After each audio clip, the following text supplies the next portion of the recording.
Hi, and welcome to another episode of the Michael Yardney podcast. Today we're discussing a topic that many property investors across Australia are concerned about. Considering the rising cost of holding investment properties, is it still worthwhile investing in real estate? Joining me today is Stuart Wemyss, a respected independent financial advisor, author and founder of Pro Solution Private Clients. And together we're going to be exploring the reasons behind some of the escalating holding costs, the impact on investors, and whether property investment really continues to be a sound long-term strategy. Stuart's also going to share his thoughts on how investors can mitigate some of these costs and what the future holds for our property markets. So, whether you're just starting out and not sure about all the negative news you're hearing, or you're a seasoned investor and just wanting some confidence to keep going, this episode's packed with valuable information you're not going to want to miss. So, let's get started. Welcome to the Michael Yardney podcast, where twice each week you will learn a number of new ideas regarding success, property investment and money in around 30 minutes. Our show is brought to you by Metropole, who specialise in helping you grow, protect and pass on your wealth through strategic property and wealth advice. Now here's your host, Michael Yardney, Australia's authority in wealth creation through property, who has been voted one of Australia's top 50 most influential thought leaders. With the recent surge in expenses such as interest rates, maintenance and management fees, many investors are questioning whether property investments are still worthwhile, especially in an environment where the government keeps changing the rules, changing tenancy legislations, keeps favouring tenants. In fact, Stuart Wemyss, founder of Pro Solution Private Clients and independent financial advisor, has recently written an insightful blog called Investment Property Holding Costs Have Skyrocketed. Is it still worthwhile? And I'd like to ask him just that. Is property investment still worthwhile? Now, I'm sure I know the answer, but let's hear what he has to say. Stuart, welcome back to the show. Hey, Michael. Really look forward to talking about this topic because it's a really interesting one, I think. Well, Stuart, I enjoy your blogs every Wednesday and listening to your Investopoly podcast every Wednesday. But can you maybe give me some background as to why you wrote this particular blog? Look, I guess we've all noticed the rising costs of lots of goods and services over the last 4 years. I say 4 years, really, since the beginning of the pandemic in 2020.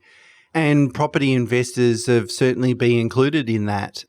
And particularly the most stark differential from a cash flow perspective has been interest rates. That's an obvious one. You know, they've more than doubled over the last sort of couple of years, and which has had a big impact on everyone's cash flow, as in property investors' cash flow. And so I've had a few conversations over the last year, you know, particularly around the negativity around rising land tax. Then you get your insurance renewal notice and, you know, that's increased 20%. And then you've got higher interest rates. And you get into a bit of a cycle where, and particularly in Melbourne, there's been not a lot of capital growth recently over the last couple of years. And so it's natural, I think, for investors to sit there and think, oh, hang on, all this money's going out the door. Is it worthwhile? You know, is this property investment caper still working? Because, you know, some things have changed over the last couple of years in terms of, you know, the prices of the holding costs of property. And I thought it was a good sort of question to look at and a good analysis to do. To what extent, what impact will these higher holding costs have on investment returns? Of course, as investors, we know we've got to think in the long term, but these are the short-term issues that you've got to work your way through. Now, you mentioned land tax and the other costs. There's also compliance costs. You've got to keep upgrading and changing things within rental properties. There's rising insurance. Boy, there's lots of costs.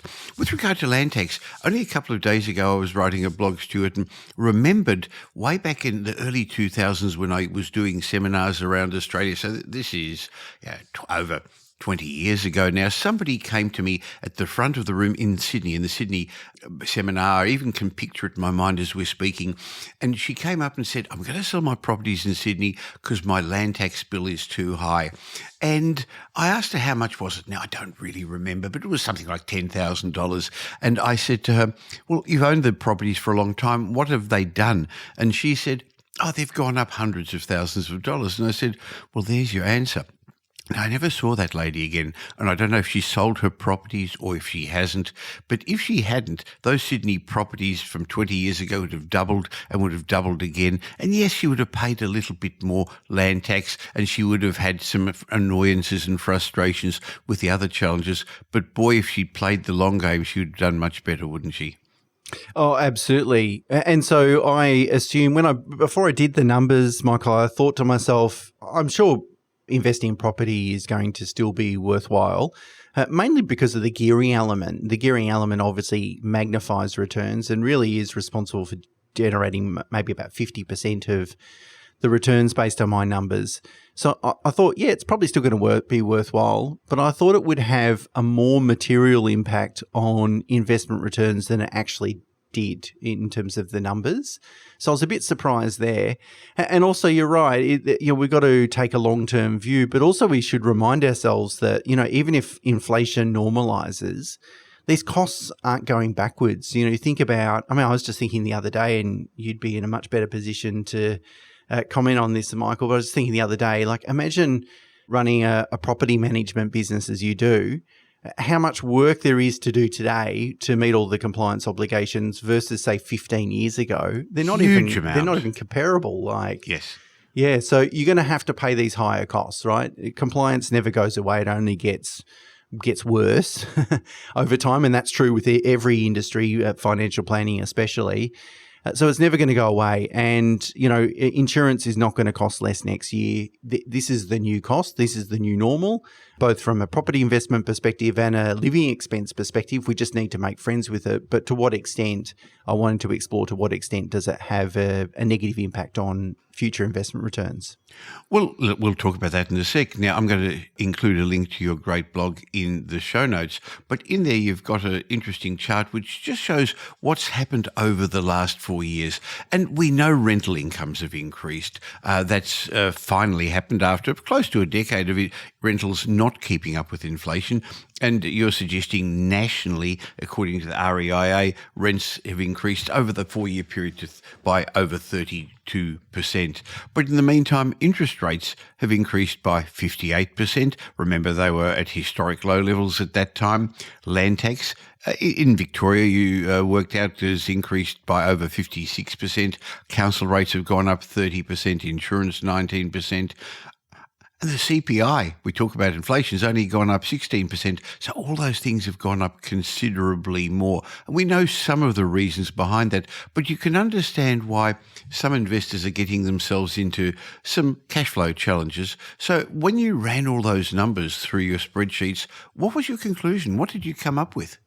So the first thing I realised or really dawned on me is that when I used to do numbers, analysis on property investment, depend on the type of property you've got, but just generally speaking, I would allow for about 25% of gross rental income for expenses excluding land tax and insurance. So they're things like property management, maintenance, insurance, council rates, all those sorts of things.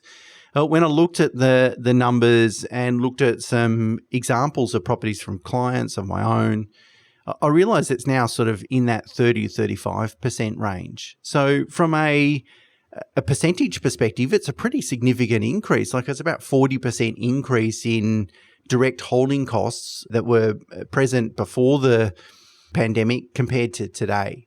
So that's quite significant. So that's the first observation, is that from now on, we're just going to assume 35% of gross rental income for general holding costs, again, excluding interest and land tax. And then, so what I did, Michael, then is I calculated what is the investment return if we invested in property and we only paid 25% for holding costs, which what it was previously, versus what would our investment return be if we have to pay 35% holding costs, holding everything else even or equal or unchanged. And so what I'm assuming is we go and buy an investment property, we borrow the full cost of that property, we fund the negative cash flow over a 20-year period, and then we sell that property, we repay the loan, we pay for selling costs, and we pay for capital gains tax. And then I'm going to walk away with some money in the bank. What is my investment return over that period of time? And so I calculated that if you do hold that property for 20 years, if you've got an average capital growth rate of 7%, which is kind of the median house growth rate, in most capital cities over the last 4 decades. So, it's I think a reasonable assumption. Average interest rates at 6.5%. Okay, they're slightly higher than that today, but I'm talking about an average. I worked out that based on previous holding costs at 25%, your average annual return, compounding return, is 13.5%. So it's a pretty good return, right? 13.5%. It's better than super over the last financial year. It's a very good return. And you get 13.5%, you're going to double your money every 7-ish or 6 years. Like, it's a great return. I worked out then as I said, I changed the holding cost assumption from 25% to 30%, and the answer was 12.7%. So 13.5 versus 12.7, so 0.8%. Still a pretty good return. It's still a pretty good return. I mean, you're still going to invest in property. The key assumptions that I could change that really changed the compounding return are only 2 things. First one, capital growth rate, easily the most important. And the second one, then long-term interest rate. Well, I don't think I'm going to change the long-term interest rate. I think 6.5% is a good number to use. It is depends on what time periods, but you can look at various different time periods, multi-decade periods. It's about the average rate. And so I don't think I would change that. I think that's a realistic and reasonable assumption to use as an investor. So it's the capital growth rate that we need to really focus on. And then what I did is I worked out what additional capital growth rate do you need to offset these higher holding costs. And I worked out if you can get an extra 0.3, so 1/3% additional capital growth, you can maintain your investment return back at the 13.5% mark. So it shows then that investors need to be really super focused on this long-term capital growth rate. They need to try and generate as much capital growth over many decade periods. It's not just try and let's see if we can make the property grow as much over the next 12 months. It's really over the long term, over the holding period. And my analysis was over a 20-year period. But if you can hold a property 30 years, you're going to do even better from a returns perspective. We know how compounding works, doesn't it? So, in fact, in the 20-year period, more than half the return is going to occur in the last 5 to 7 years, and over a 30-year period, it's like that lily pond. It'll sort of fill the lily pond much faster, won't it, as the lilies keep growing. So I remember a number of years ago when they talked about removing negative gearing, you did a similar set of exercises, produced some great information about just changing one parameter at a time. What if they introduced negative gearing, or what if they removed it, or if they didn't? What if you changed interest rates? What if you bought your property cheaper? And again, your conclusion from all those factors that do make a difference, some to your cash flow, some to the capital growth, it really was the capital growth that had the biggest effect. And I think, Stuart, that's partly because of the compounding effect and partly because it's not taxed. Would that be right? Oh, spot on. Exactly right. And I think conceptually we find it very difficult to get our heads around how compounding works, in that, it's sometimes we disbelieve, how much an asset can appreciate over time just due to compounding.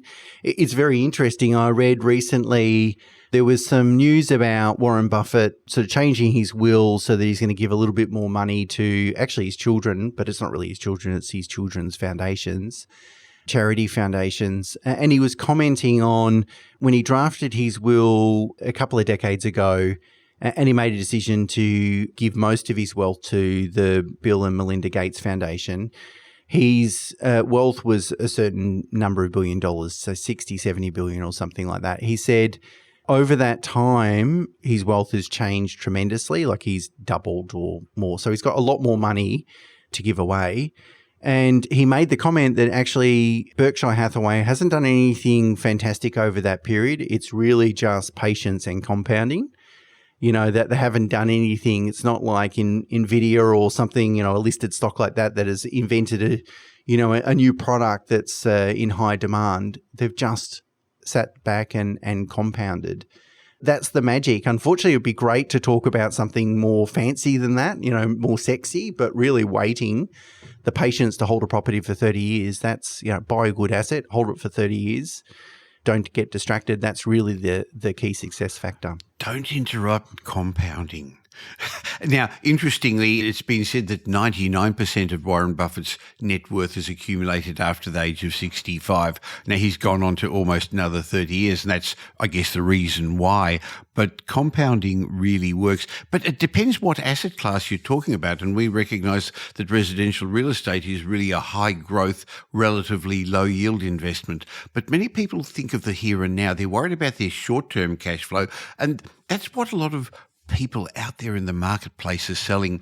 I'm on Instagram and I flick through it occasionally, and because I think Instagram knows what I like, they keep sending me all these ads, and everybody's telling me how I can make so much money in the short term. I can flip properties, I can buy properties with no money down. People were flipping burgers last year and now flipping properties and teaching me how to do it. So it's easy. It's easy to sell it sounds easy. So it's enticing to sell the short term easy. It actually takes discipline and delayed gratification to do the hard, Stuart. Yeah, it's super boring, isn't it? If I tell you just buy this asset and wait 30 years, you think, well, isn't there a quicker way? Can't I take a shortcut? And I wrote a blog about this maybe a month or so ago about, prioritizing the short term and whether it's ever necessary. I think that's the answer, isn't it? There's a lot of things in life that aren't rocket science. It's really having the discipline to go to the gym every day. Not everyone, well, maybe not every day, but not everyone can do that. Everyone can do that for a month, for example, but they can't necessarily do it for 6 months or 6 years in a row. And it's really doing the easy stuff every single day that's the difficult thing. It's the same with investing, I think. It's sticking to it, ignoring the noise, because there's always noise around why you shouldn't be a property investor, and just hanging in there and holding on to it. But I guess it also starts with making a really good decision at the beginning, Michael. There's that sort of saying that you make your money when you buy the property. And to some degree, that's correct, because if you buy a terrible asset and you hold it for 30 years versus if you had bought a much better asset, the holding costs are probably the same. You have to borrow the same amount. The council rates probably won't be that much different between a great property and a terrible property, but the capital growth is going to be different. So I think there's two elements. Get the first step right, which is buy well, which was talked about a lot in this podcast, and then hold on to it. Well, you said you make your money when you buy property, and I agree, but it's not because you buy cheaply, it's because you buy the right property. And in my mind, it's easy to outperform the averages. So you mentioned 7% as being an average, and that's fair over the long term, but by choosing the right location and then the right property in that location, and having a plan, having a strategy, starting off knowing that that's your plan, and knowing that you're going to want that property to be the stepping stone for the next one and the next one, rather than just worrying about the short-term cash flow. Stuart, as independent financial planners, I know your team at Pro Solution Private Client, your accountants, financial planners, mortgage brokers as well, or mortgage strategists, there's lots of other asset classes, and we both agree that it shouldn't only be property, and this is not advice at this point, but one should have some cash flow investments, whether it's shares, ETFs, superannuation, other things as well in your investment portfolio. How does property investment compare to other investment classes, especially with these holding costs in the current economic climate? So I think it's a question, Michael, of probably property versus shares, whether those shares are inside super or outside super. That's probably what most people are contemplating. That's the big one, isn't it? Yes. Yeah, given they're the two main sort of growth asset classes. And I would like to reframe the question as not property versus shares, but I would like to reframe it as gearing versus not gearing. Now, you can certainly borrow to invest in shares. Of course, you can do that, but not to the same extent, or at least people wouldn't feel comfortable, and rightly so, to the same extent as borrowing to buy property. So, and the main reason for that is property has half the volatility than shares does. So the chance of you buying a property and that property falling in value 20% the next day is very low, unless you've really completely messed it up, of course. So it's really a gearing versus no gearing decision rather than should I invest in property and shares. Now, Gearing works fantastically well with property because it's got low volatility. You can borrow a significant proportion of your initial investment, and it delivers most of its overall return in capital growth, which is very tax effective because you get to enjoy the negative gearing benefits while you're holding the property, and that compounding capital growth just compounds and doesn't attract any tax until you actually sell the asset. If you're not going to gear, shares are better. They're liquid. We can progressively invest in them. They're going to provide a stable level of income and a predictable level of income. They don't have a lot of associated expenses. So the chance of a government deciding to levy an additional tax or raise taxes probably not going to affect you as a share market investor. So that's the way I look at it. And I think probably most people would benefit from having both those assets, maybe not at the same time. If they're early in their investment journey, gearing, which is borrow to invest in property, is probably better. But eventually, at some point, they want to start diversifying when later in life and hopefully have both those asset classes working for them. Well, I guess you've got to know where you are in your investment journey. So for the early stages, for most people, that stage of the journey should be your asset growth strategy. Now, yes, you need cash flow to stay in the game. And that's why, Stuart, I think in some ways you need two businesses, a property business that's going to give you capital growth, but also a cash flow business. And that could be your job, your profession, your career, or you may even have a real business. But the two work hand in hand. And so you need the cash flow business to service your lifestyle and service your debts to allow the banks to lend you money, while your capital growth business on the side, your property business, keeps growing. And then eventually it'll bring out enough cash to maybe let you get rid of business number one. The other thing too is something I listened to the other day was an actuary talking about life expectancy, and that your life expectancy increases by 30 years from when you're born to when you die. So if I was born in 1974, if I look at my life expectancy, I haven't done it, versus, if I pass away at say 80, 85, whatever it might be, my life expectancy has risen by an extra 30 years over that time. It's very interesting, which means then that if I'm planning for retirement, how long should I plan to live for? How much money do I need? And in the plans that we put together, we typically, our approach, if possible, we want a perpetual portfolio, which means mathematically we're never really eating into the capital. Mathematically, we can afford to live forever. That way, if with medical advances and, hopefully I make some good, healthy decisions over the next number of decades, if I then end up living to in my 90s, I don't need to worry about money. I don't need to worry about running out of money. Whereas with these calculators that are published to say, look, how much does someone need if they want to have $80,000 a year to spend? A lot of those calculators assume you run down your portfolio to zero and assume that you're going to pass away at a certain age. I don't know it depends what the calculator uses, but it's going to be a certain age.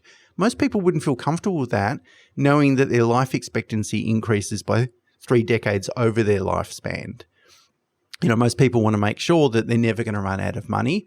And so making sure you've got assets that are capital growth driven, that can compound, really is the best way to do it, because if you're going to be too conservative, you don't have that compounding growth, potentially you will run out of money one day. Now, Stuart, I want to ask you about how we can actually strategize, mitigate some of the increased holding costs. But before we do, I just want to follow on something you said, because you talked about putting plans together. Maybe you could just explain to our listeners what you and your team at ProSolution Private Clients do. Absolutely, Michael. So we believe that we can harness the most amount of value by providing holistic advice, by making sure that an accountant, a mortgage broker and a financial planner sit in a room together and talk about a particular client and strategize to find the maximum value for that client. Because obviously a lot of financial decisions are interrelated. They have borrowing considerations, tax considerations, financial planning. So we want to bring it all together and harness that value. And so that's what we do. We work with clients on a holistic basis, on a long-term basis, to build a plan, and then most importantly, to implement and execute that plan so that we're going to achieve the outcomes and results that we're looking for. Well, I'll leave a link in the show notes to your webpage, but also to your blog and podcast, because I think you provide some great information there. But we've mentioned right from the beginning that holding costs have gone up, other costs have gone up. Are there any strategies you can recommend for property investors that could maybe mitigate or minimise these and help us maintain our investments' profitability? Look, by and far, the biggest holding cost is going to be interest. That's going to be 90% of it, if you like. So that's the one that you want to sort of focus on. It's very interesting how banks determine interest rate discounts, and they change like the wind. So it's something that you really need to look at periodically.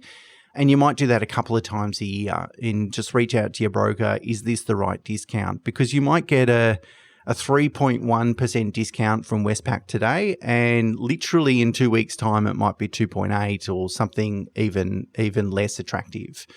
It does change all the time. So that's the first thing, is just make sure that you're not paying any more than you need to, that your loans are structured correctly so you're maximising tax benefits, all those sorts of things. The rest of it were mostly price takers. Of course, you can shop your insurance around. As I said, the property managers are doing a lot more for the money today. So, I think finding a saving there is going to be a little bit difficult, and they need to be fairly remunerated as well. But interest is going to be your main sort of holding cost. And so if you can try and minimise that, as I said, that they're the two things, capital growth and interest rate, that were most sensitive to future investment returns. Well, I think that puts it all into perspective. Yes, there are challenges. Some of them are holding costs. Some of them is the negative media. Some's the government not appreciating what we as small businesses are doing, providing accommodation for people who are looking for that. But having said that, property investors, if you hold for the long term, you're going to not only be helping those people you're providing accommodation for, but you're going to be helping you and your family by getting financial independence. And I wouldn't want to be dependent on the government for that, especially if I plan to live longer, Stuart. That's right. And one thing that I sort of invite people to keep in the back of the mind too, and which I think helps people take a longer term view, is the reality is a government absolutely needs private investors to provide rental accommodation. You can't grow an economy unless you can house a growing population. Now, governments, obviously, we have all learnt this by now, make really dumb short-term decisions. And they do that regularly, and that's no surprise to any of us. But at some point, the government cannot avoid the consequence of having fewer private investors in a market. They will have to come to the party. They will have to do something over the next 5 years or whatever that time period is. That's my guess. They will have to do something to encourage investors, property investors, back into the market, particularly in the geographical locations where they've exited, like Victoria, for example. So we should take solace in that the government has a vested interest to make sure we do have a healthy property market and we have a healthy market for property investors. It might not seem like that today, and it doesn't seem like that today, but in the long run, we're really investing behind that theme that ultimately, to have a healthy economy, we need to have a healthy property market and have a healthy rental market. Well, I agree with you. I can't see anything changing in the next couple of months as we're in an election year, but let's see how it all transpires. I'm sure there's going to be a lot of talk about property and affordability, but not helping property investors over the next 12 months. Stuart, look forward to catching up with you again next month. Thanks for your time. Thanks, Michael. Appreciate it.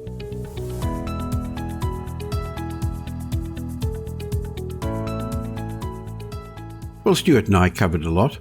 But I think one of the underlying themes that we were trying to get across to you was the importance of owning quality investment grade assets. And I'd like to explain that in a bit more detail in just a second. But before I do, I just want to remind you that if you don't currently follow or subscribe to this show and you're getting some benefit from the information we're giving you, please just stop for a second and subscribe or follow whichever podcast app you're listening to this on, or on if you're watching on YouTube, you're listening to the audio on YouTube. Boy, a lot of people are doing that. Please just click and subscribe. That way, twice a week, you'll get the information from our guests and me.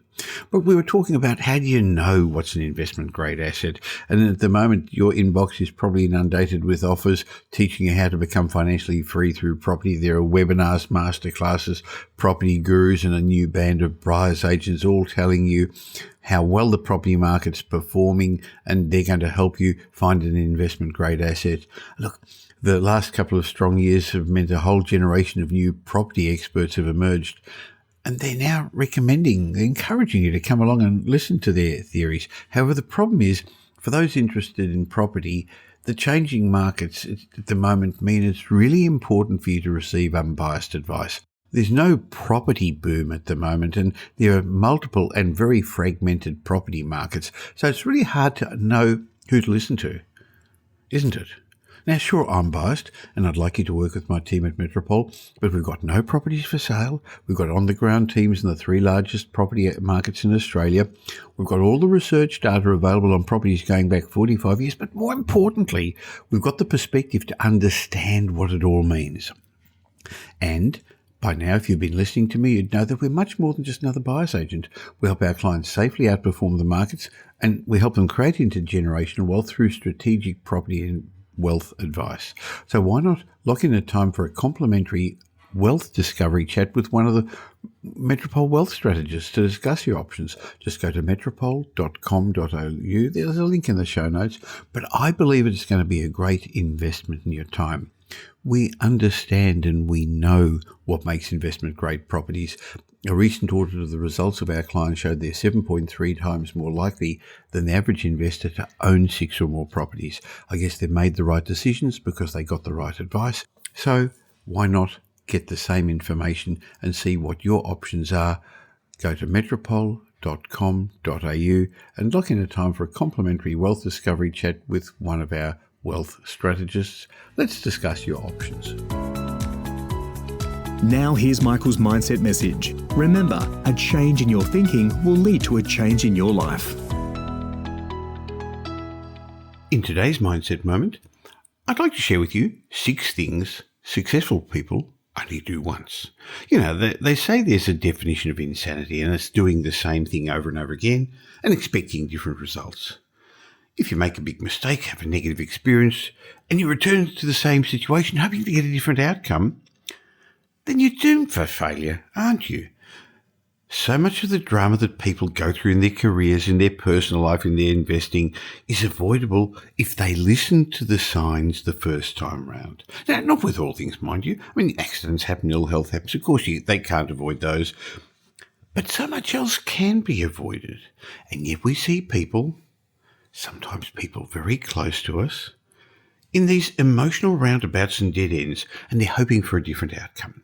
So let's look at 6 things successful people only ever do once because they learn not to do them again, and see where you fit in. The first thing is they only trust the wrong people once. I remember reading something from an American writer who once said, when somebody shows you who they are, believe them the first time.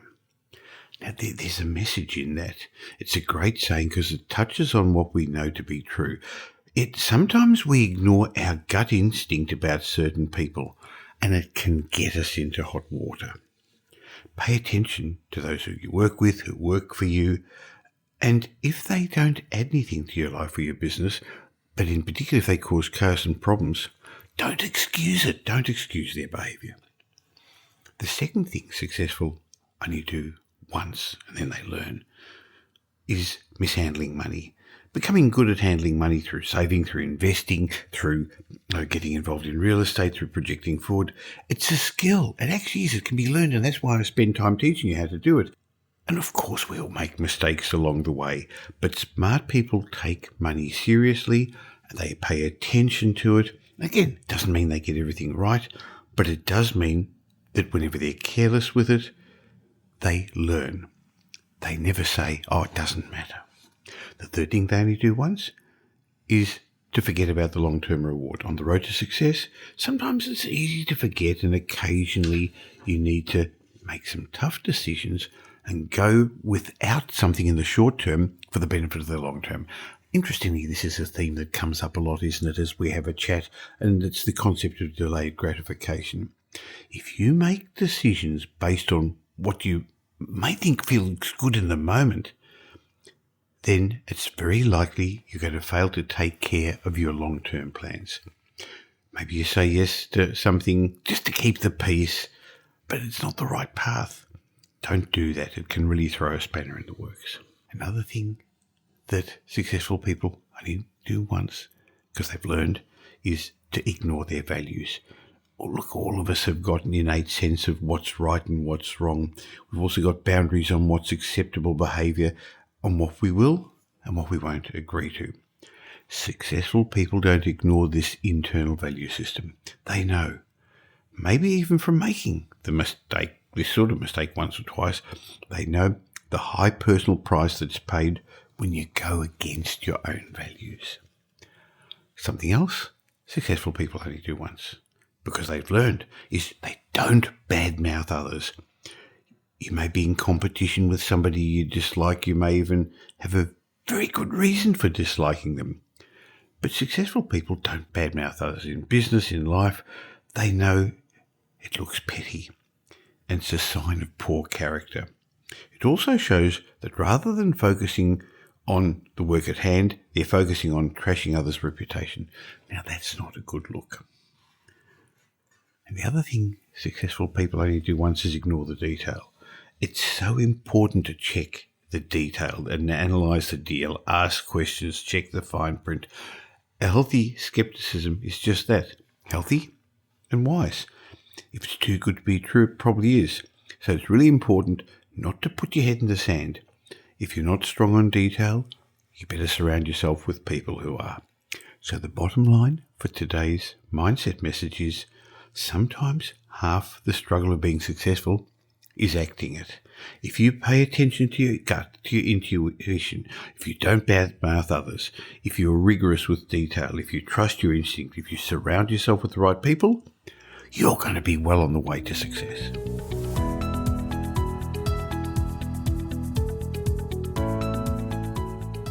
Well, thanks for spending the last little while with me, and I hope you got some benefit from this show. If you did, and you know somebody else who'd also benefit, please tell them about the Michael Yardney podcast. There's a share button on every podcast app. On Apple Podcasts, there's 3 little buttons down the bottom. Press it and share it, or just tell them about the Michael Yardney podcast. I hope you're going to be doing them a favour, and you'll definitely be doing me a favour and helping me in my quest to make as many people as possible financially literate. Now, there's ways of catching up with me between these shows. Just look for Michael Yardney on social media, or why not join my private Facebook group? Go to Facebook and look for the Property Update Facebook group. And I have a way of saying thank you to you for subscribing to this podcast. Go to podcastbonus.com.au. There'll be a link in the show notes, podcastbonus.com.au, where you can get a bunch of ebooks and reports. My way of saying thank you. And when you've got time, why not listen to some of the old podcasts? There's individual lessons in each of those that I think would be helpful for you. I'll be back again real soon. In the meantime, have a great week. Make it a great week. Thanks for listening to this episode of the Michael Yardney podcast, which was brought to you by Metropole, who help their clients grow, protect, and pass on their wealth through strategic property and wealth advice. If you like what you heard and don't already subscribe, you'll find us on iTunes or on your favourite Android app as the Michael Yardney Podcast. Watch out for our next show, which comes to you twice a week, and you'll learn some new ideas about property investment, success and money in around 30 minutes. To get more of Michael's thoughts, go across to www.propertyupdate.com.au and sign up for his daily morning briefing, and you'll hear from not only Michael but a group of leading property success and money experts. And just a reminder that the information you heard in this show today is general educational advice and not specific investment advice, as we don't know your personal circumstances. If you're looking for specific advice, why not ask the team at Metropole to help you?